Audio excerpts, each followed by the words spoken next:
वारहमा मुज़फ़र अली काज़ी जी report मुताबिक़ सिपाप जे मरकज़ी सॾ ते रूपलाई हाउस वारह में सिंध यूनाइटेड स्टूडेंट फेडरेशन सिपाप जो टियों योम तासीस मल्हाए केक कटियो वियो।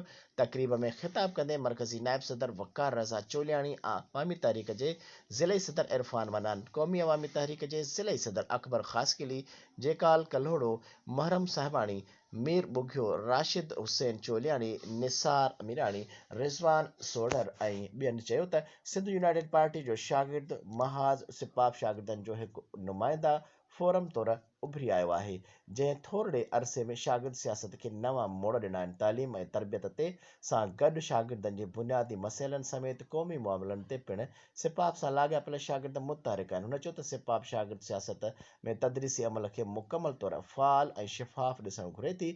उन में जेको बि रुकावट बणिजंदो उहो इंतिज़ामी सूरत में हुजे या कंहिं ॿी शिकिल में हुजे, उन जो मुक़ाबिलो कयो वेंदो।